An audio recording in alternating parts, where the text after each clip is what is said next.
So you also talk about how before teachers engage in these race conversations, that we have to own our own personal catalysts, right? And you list some of the things that we should know about why we want to do it. Why don't you discuss what that is and why it's important to know your positionality, and then I have a follow-up question after that. Well, okay, so briefly, it's just why are you having it? Yeah. Outside of the curriculum. Like, for example, sometimes you have a race conversation because you want to be cool.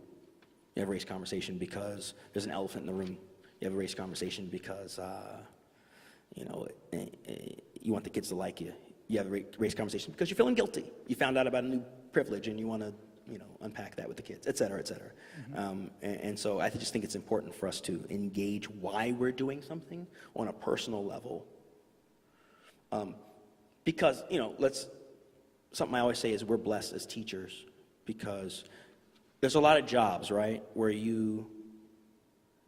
something happens in the world and then you literally don't know where to put it. Mm-hmm. Mm-hmm. Does that make sense? It does. Like if you get upset, your job does not offer you the opportunity to feel like you're part of a solution. Mm-hmm.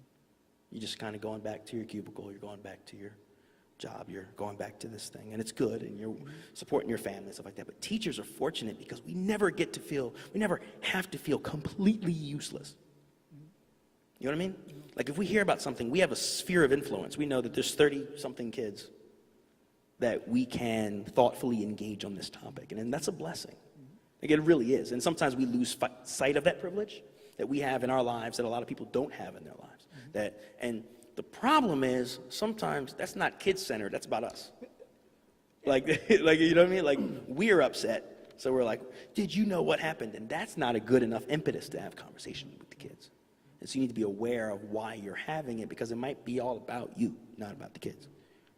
And that was my takeaway as well. Is it about sort of assuaging guilt or venting, or is it really about, sort of doing the identity work for kids, like helping them to figure out where they stand on this issue? As well. I have teachers ask me, well, essentially what I'll say when folks ask me that question is, the kids are not our racial therapists. Mm-hmm. That's not their job. They're not there to help us work through something, help us unpack something. Like, we're their teacher. Like, we need to talk to our friends if we need to unpack something. Mm-hmm. It's not them, right? But sometimes we bring our stuff into the classroom, and I don't think it's fair. Yeah.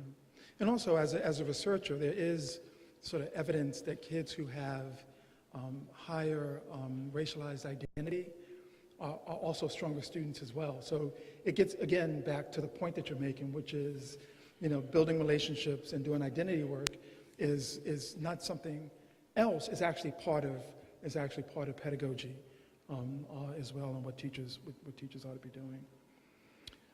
I liked the way the book is organized, and I did not read chapter 5 first, although I was tempted to do it because you do the groundwork and discuss what has to happen before that can happen. And you just mentioned like the 4 other chapters, not only the N-word, but cultural